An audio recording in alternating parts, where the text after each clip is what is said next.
खुलुमबाय दिनै हरनि समाव हरखाबैहाय फैया सानब्लाबो गोबां खोथाखौ साननानैहाय जिहेतु दा नोंथांमोनाबो बिराद बिग कनफिउजनाव दं खोमा आरो बे कनफिउजनखौ क्लियार खालामनो थाखाय नङा आं माखासे गुरुत्वपूर्ण खोथा जाय दा जोंनि गेजेराव सोलिगासिनो दङ स्पेशली बर' हारिनि गेजेरावहाय आं बेखौ क्लियार खालामनो थाखाय दिनैहाय बिराद गोबावनि उनाव आं साननानै फैबाय जे दिनै नोंथांमोननि सिगाङावहाय आं माखासे खोथाखौ सावना होनो थाखाय थांनाय मोनाबिलि हरावहाय जिहेतु नोंथांमोना ससियेल मिडियानि गेजेरजों नुगासिनो दङ माखासे दावराव दावसि जानाय दा बेनि फारसेबो आं एसे बुंगोन आरो बेजों लोगोसे गोबां खोथा दंबावो जाय खोथाया दिनै आंनि गोसो सिङाव दङ आरो साफ्रोमबो बर' सेंग्राफोरनि गोसो सिङाव दङ जायखौ जोङो दिनै बुंनो सानो नाथाय बुंनायनि सिगां फंफा फंनै बुंबानो सोरबा मानसिफोराहाय बा आं सोरबा पलिटिकेल हान्जानि बाथ्रा बुङा नाथाय जोंनिनो आंगो बर'नि फिसाफोरानो ओरैबायदि हेंथा होयो जे बेखौहाय माबा मोनसे खालामनानै दबथायनानै दोननो हागोन नामा बिदि बिसोर डिसिसन लायो जेरैहाय बुंनो थाङोबा दा जोंनि बर' हारिनि गेजेराव मोनसे मेइन प्रब्लेम सोमजिनानै दङ बेनो जाहैबाय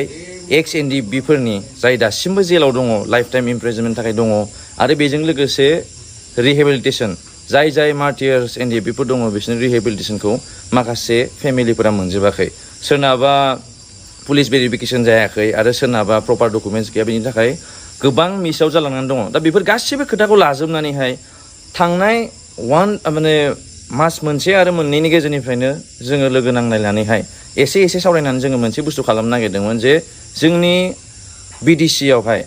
आसाम एसेम्ब्लिया जिहेतु दाख्लै जोङो बिश्वजित दैमारि सारनिफ्राय मोनथिदोंमोन जे आसाम एसेम्ब्लियाव जोंनि BDC आवहाय जाफैगोन उइन्टारनिया दा बे समावहाय जोङो सानदों जे दिनैहाय एक्स NDB आदामोननि गोबां खोथा दङ दिनैहाय जोङो जेलाव थांनानैहाय जोंनि क'क्राझार जेलावबो दङ जोंनि सेन्ट्रेल जेलावबो दङ गोबां एक्स NDB आदामोननि दुखु सुखुखौ खोनासंनानैहाय जों दिनै मोनथिगौ जों दुखु सुखुखौ सुफुंनो हाया नाथाय जोङो एसेबाबो जिहेतु आदामोना जोंनि थाखाय खामानि मावदोंमोन जों बिसोरनि थाखाय एसेबाबो कन्ट्रिबिउसन होनो साननानैहाय नैबे फैगौ आसाम एसेम्ब्लिनि जे BTC आवहाय एसेम्ब्लि सेसन जागोन जों बेयावहाय साफ्रोमबो एक्स NDBनि जाय रिहेबिलिटेसन मोनाखै आरो जाय जेलाव दङ बिसोरनि फेमिलिफोरखौ लाफानानै जोङो साननै आरो सानथामनि हाबाफारि लानानैहाय माने जोङो पिसफुल भाबैनो प्ले कार्ड लानानैहाय जोङो हेमन्त बिश्व शर्मानि सिगाङाव मोनसे खोथा अनुरद खालामनो नागिरदों जे जोंनि NDB आदाफोरखौ हगारनांगौ होननानैहाय दा बे खोथाखौ आं गोबां समनिफ्रायनो गुबुन मानसिफोरजों सावरायबाय थादोंमोन दा बिनि थाखाय आं सानो जे मैया जानानै थांनाय जाथायाहाय जे सिगां समनिफ्रायनो जोंबो नायबाय थायो जे जोंखौ सिनाय मोनै सुबुंफोराहाय फल' खालामनानैहाय गारिजों दानहां खालामो एखम्बा सिगाङाव लाखिथियो नाथाय जों बेफोरखौ जेबो सानाखै जे थैस' थांस' अरायबो बर' हारिनि थाखाय मावबाय थागोन होननानैसो जों दिनै ओंखारदों आरो बर' सेंग्रा हिसाबैहाय जेरै जोंनि गोदोनि बिर जोहोलाव आदामोन दङ जेरै जोंनि रन्जन दैमारि सारमोन बायदि दङ जों बिसोरबायदि समान कन्ट्रिबिउसन होनो हायाब्लाबो एसेबाबो दानि आदामोननि जे प्रब्लेमफोरखौ सलिउसन होनो हागोन नामा साननानै जों बेखौ मावनो आखायाव लादोंमोन नाथाय बेखौहाय सोरबा सुबुंफोरा जाय नायनो हाया जायहा सयज' हाया आरो जायहा बर' हारिनि थाखाय मावनो गोसो गैया जायहा पलिटिकेल पार्टिसफोरजोंल' थाफायै सोरबा रुलिं गभर्नमेन्टजों थाफायैहाय बिसोरो एसे एनै थाखा आरजिनानैहाय जोंनि बर' हारिनि कन्ट्रिबिउसनखौ बावलांनो नाजागासिनो दङ दा बेखायनो मैया मोनाबिलि समावहाय जोङो मोनसे रेस्टुरेन्टाव थांदोंमोन बे रेस्टुरेन्टावहाय जोङो जाग्रा जानानैहाय 9:40 जाबायमोन जाग्रा जानाय समावहाय जोङो जाग्रा जाखांनानै जेब्ला बिल होयो जों जास्ट रेस्टुरेन्ट मालिकखौ खनसेल' रिक्वेस्ट खालामदों आदा हायोबा नोंथाङा जोंनो बिल प्रभाइड खालामनांगौ मानो होनबा दा जोंनि स्पेसियेलि क'क्राझारनि दखानफोरावहाय माने एमाउन्टफोराहाय जे प्राइसनि एमाउन्ट बिसोर बिराद हाई जाहैबाय दा ओंखायनो गोबां स्टुडेन्ट जोंनि क'क्राझाराव फरायफैयो दा बिसोरनि थाखाय जों सानदोंमोन जाहाथे माखासे बिलफोरा जाहाथे रिटेन बिल जायो जुदि कलेजनि सात्र जाफैदोंबा जाहाथे गाबोन समफोर बिसोर कलेजाव साबमिट हैनांनाय अफिसियेलि खामानिफोरनि थाखाय दा बेखौसो जों बुजायनो थाखाय मालिकखौ बुंदोंमोन जे आदाया हायोबा सिल आरो स्लिप हरनाय बेब'स्थाखौ ला होननानैहाय दा बेयावनो बिभिन्न खोथा ओंखारदों जेरै दहाय जोंबो मिथिगौ जे सासे आदा इउटुबारानो थांदों माखासे खोथाखौ सोंहैदों आदा नों सोंहैदों जेबो मिस्टेक जायाखै नाथाय आं बेखौबो रिक्वेस्ट खालामगोन आदाया आंनावबो सोंफै जे रिसेन्टलि दहाय सानावसो जोंबो नुनो मोन्दों जे बै दखानावहाय सासे जाय दखानदार आदा दङ बेनिबो स्टेटमेन्टखौ जों नुनो मोन्दों आदानि स्टेटमेन्टखौ नोंसोर खोनासं आरो मोजाङै बुजि आं बारा गोथौयै बुंनो साना दिनैहाय जोङो एसे एनै माने बुजिनो हानाय मडार्नाइजेसनजोंबो जाजोब्बाय बुंफ्लानाय बाथ्रा आरो जे सैथो बाथ्रा बुंनाय नोंथांमोनाबो हमनो हायो जे आदानि स्टेटमेन्ट होनाय दखानदारनि स्टेटमेन्टखौ खनसे खोनासं आरो बै गथ'खौ जे जबरदस्ति बुंहोदों सोबादों होननानैहाय रेस्टुरेन्ट मालिक आदाया बुंदों जे आङो मैया मोनायाव सोंदोंमोन नाथाय गथ'आ खोन्थायाखै आंनो दहाय फुङावसो सोबादों होननानै खोन्थादों बेफोरो एक्चुअलि रियेलावनो सोबा मारनाय ना बे मेकिं बानायनाय नोंथांमोना सान जुदि सोबा मारदोंबा दिनै मानोहाय सीसी केमेरा फुटेजखौ मानो होनो हायाखै दिनै सोबा मारदोंमोनबा होनांगौमोन सीसी केमेरा फुटेजखौहाय आरो जोंनि गन्डगल जालांनाय जाथायखौबो नुजोबगोन नोंथांमोना होनो हागोन सीसी केमेरा फुटेजखौहाय साथाजों एसेबाबो एटेक खालामनाय मबाइल बुख्रुबनाय बेखौ नोंथांमोना साफा नुनो हाजोबगोन सीसी केमेरा फुटेजावहाय नंखायनो आं खावलायो नोंथांमोनहाबो सोरनिबा बा सोरनि मिसलिड खालामनायावहाय नंखाय बाथ्राखौ खोनासंनानै नोंथांमोनहाबो जाहाथे मिसलिड खालाम जाथों मानो होनबा बै सुबुंखौबो आं बुंनो थांगोन दिनै नोंथाङाहाय जे जायगायाव थांनाङा बे जायगायाव थाङै थाङै भिडिअ खालामहैयो नाथाय नोंथांमोन बायदियाहाय एथ'ग्राब गोख्रों सासे दैदेनगिरि जानानैहाय बा गोख्रों सासे इयुथ दैदेनगिरि जानानैहाय दिनै जोंनि लकेलावनो जोंनि क'क्राझार जेलाव NDFB आदामोन दङ बिथांमोनखौ मानो खबर लाहैफेराखै बिथांमोननि जे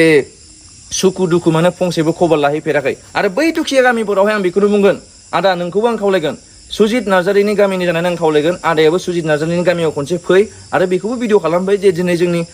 मुंख्लं बड'लेण्ड मुभमेन्टनि गिबि मुंख्लंनि गामिया मानो दिनैसिमाव मानो एसेबां गोग्लैसोनानै दङ लामा सामानि खोथायावल' आं बुंदों न' बांनि खोथायाव बुङाखै आंखौ जे साथाजों बेयावहाय मेगनाव थुदोंमोन नाथाय मेगनाव नाङाखै बाइक गफाल आंना नैबे खाफाला जिजोबनानै दङ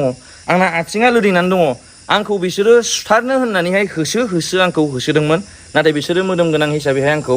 होसोनो हायासै आं दायखौ आं बे आदामोनखौ होआ बा आं दायखौहाय सोरबा गुबुन मानसिखौ होआ आं दायखौ होगोन बै दायनिगिरिखौ जाय मानसिया न' सिङाव थानानैहाय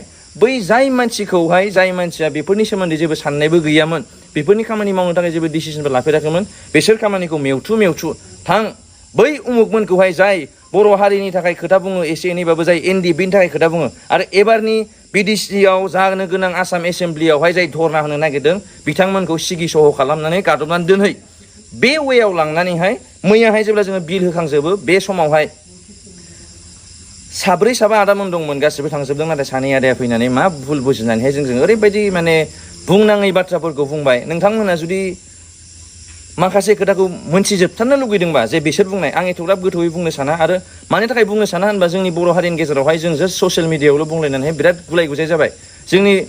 माखासे सिनियर मानसिफोरा बुङो नोंसोर हायोबा प्रेक्टिकेलि मावनो नाजा ओंखायनो दिनैहाय आं हरखाब मोनाबिलि समाव फैनायनि रिजोना बेनो जाहैदों जे मोनसे रेस्टुरेन्टआवहाय CCTV केमेरा फुटेज थानांगौ आरो निश्चय जुदि जोंनि साइडनिफ्राय जुदि माबा गाज्रि खामानि मावनाय जादोंबा बे CCTV केमेरा फुटेजाव मोनगोन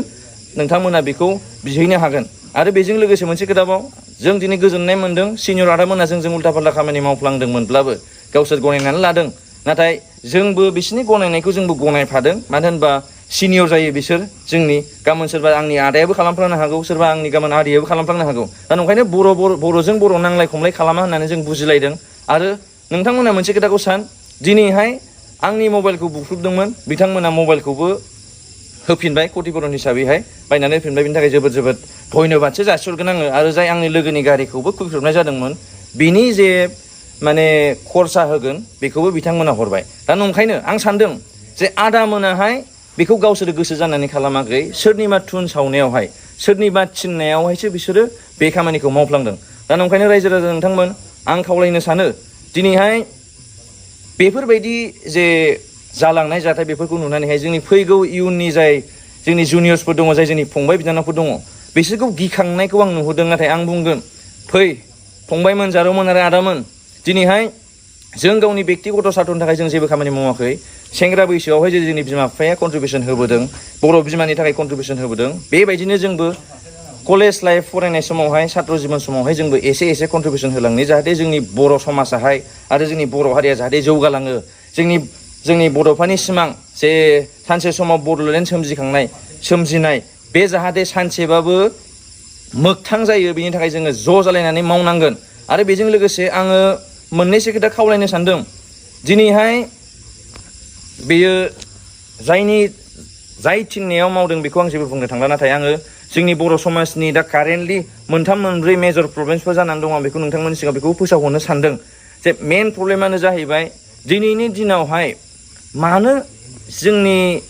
चिफ मिनिस्टारखौ जोंनिफ्राय फंसेबो बाथ्रा बुंहरनो हाया दाख्लैहाय जिहेतु डिलिमिनेसननि ड्राफ्टमोन बेयाव मोनसे मोजां खामानि जादों जे जोंनि क'क्राझार लकसभा सिटखौ ST रिजार्भ हिसाबैनो दोनदों नाथाय व्हाट एबाउट जे जोंनाव उदालगुरियाव खावसे दंमोन उदालगुरिखौ बोखारनानै लांबाय बेखौ नोंथांमोना गोसोआव एसेबो नाङाखै नामा जिहेतु जोंनि बिटिसियावहाय मोननै लकसभा सिट खालामनो थाखायसो सेस्था खालामगासिनो दंमोन नाथाय जोंनि आसाम गभर्नमेन्टजों लोगो नांनानै सेन्ट्रेल गभर्नमेन्टआ मा खालामखो मोनसेल' लकसभा सिट होलांनानै माखासेखौ बोखावनानै लांबाय आरो बेजों लोगोसे आं फंसे बाथ्रा बुङो जोंनि बड'लेण्ड आन्दलननि फार्स्ट मार्टियारनि गामिनि हिसाबै दिनैहाय आं लैहोर लैहोर गयारि बाथिपारा गामिनि मुंख्लं सुजित नार्जारि आदानि न' खाथिनि आङो सासे गामिनिनो गामियारि बिथांनि गामियावनो आं जन्म जादों आरो आं दिनैहाय बे गामिनिफ्रायनो फरायनानै दिनैहाय उन्दैनिफ्राय देरनानै माने गिदिर जाबोबाय आं नुबोबाय थादों दिनैहाय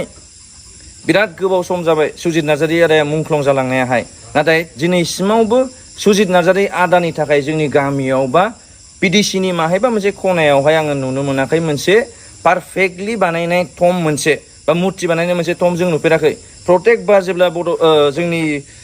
माने सुजित नार्जारि आदानि बार्थडे जायोबाबो डेट एनिभार्सारि जायोबाबो जों फट'खौसो खुलुमनाय जायो दा आं बेखौनो बुंनो सानदों जुदि सुजित नार्जारिनि नामाव जुदि गभ कलेजाव जुदि मोनसे बयस हस्टेल थानो हायोबा CITआव लाइब्रेरि थानो हायोबा मुसुलपुराव जुदि सुजित नार्जारि रड थानो हायोब्ला जोंनि बाथिपारा गामियावहाय जोंनि प्रमद बर' साराहाय जाय जोंनि मानगोनां बिटिआरनि चिफ प्रमद बर' सार बिथाङा सुजित नार्जारिनि बार्थडेआवहाय थांबाय थायो आरो बेजों लोगोसे माखासे लिडारफोराबो थाङो दा बेयाव बिथांमोना नुबोयो सुजित नार्जारि रड होननाय मोनसे दङ सुजित नार्जारि थंजों ओंखारनानैहाय साहानि लामाजों ओंखारबोयो बे सुजित नार्जारि रडआवहाय दिनै माइ गायजानायनि अबस्था जानानै दङ बे गामिनि रायजो राजाफोर आरो जाय छात्र जाय फरायफुनाय छात्र बिथांमोनहा दिनै दैज्लां बोथोरावहाय थाबायबोनो थाखाय बिराद खस्थ' जानानै दङ आं बेखौ मानि थाखाय बुंदों होनबा दिनै सुजित नार्जारि आदाखौ मुंख्लं सुजित नार्जारि आदाखौ नायनानैहाय दिनै बिटिसियावहाय 40टा समस्तिनि 40टा अडिट'रियाम कमिउनिटि हल होनो बाथ्रा बुंदों दा आं बेखायनो बुंदों जे जोंनि दा सरकार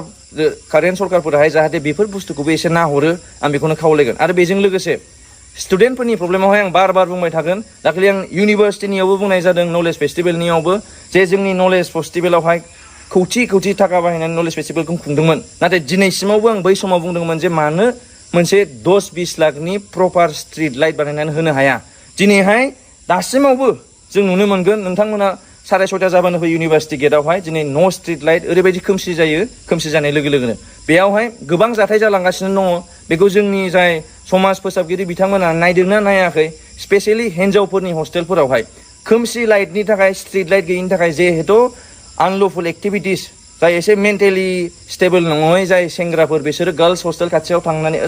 गार्लस पिजि खाथियाव थाङैहाय मावनाङै खामानिखौ मावहैयो बेफोरखौ आं दिनै ससियेल मिडियाआव बुंनांगौ दरखार गैयामोन नाथाय आं मानि थाखाय बुंदों दिनैहाय जोंनि बर' सेंग्रा सिख्ला आरो जोंनि बर' जाय मावनो थाखाय ओंखारनाय आदामोना जुदि बेफोरनि बारै एसेबो सानलाबा जोंनि बर' हारिया माहाय थांगासिनो दं नोंथांमोना खनसे सानहर दिनैहाय फंसे बाथ्रा बुंबानो जुदि गादब जानांगौबा फंसे बाथ्रा बुंबानो जुदि दम होजानांगौबा गाबोन समफोर 20 बोसोर उनावहाय जोंनि बर' हारिया मा जालांनो थांगासिनो दङ दिनै क'क्राझार टाउन बायदियावहाय नोंगौ मेजरिटिया बर' आं गुबुन हारिजों क्लेश खालामनायनो गोसो गैया नाथाय जों मा नुनो मोनो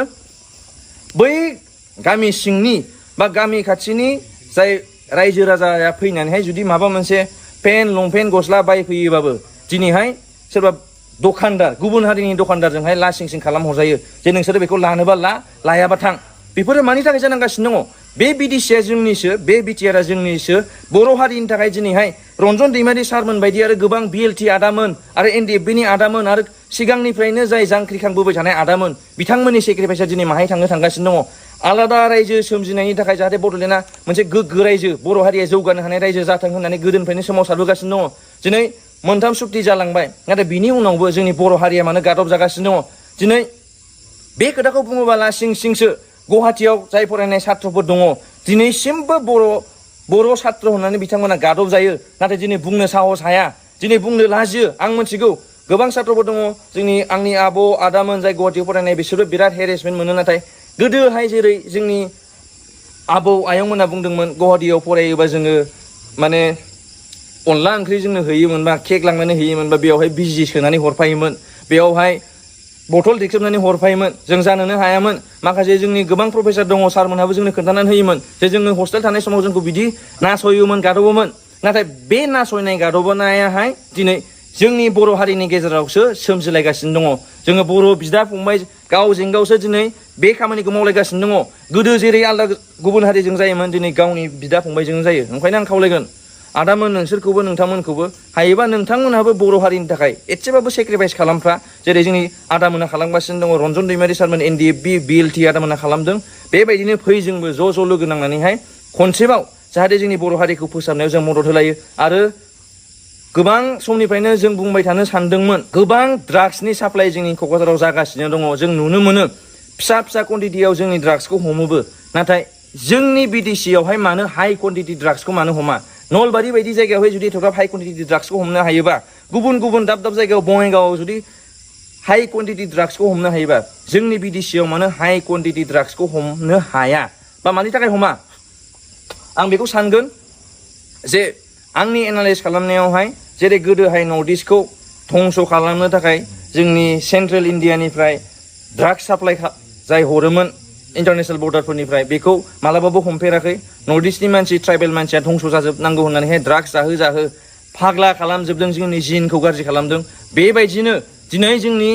बड'लेण्डआवबो दिनै जोंनि बर' सेंग्रा सिख्लाखौ गोदाव सोराव उल्था पाल्टा खालामनो थाखाय दिनै जोंनि BTC-आव ड्राग्स साप्लाइखौ मालाबाबो हमफेराखै बे सोरनि आइडिया बा बे सोरनि मोनसे थांखि आं सानो बेखौहाय जोंनि दैदेनगिरिफोरा आखाइ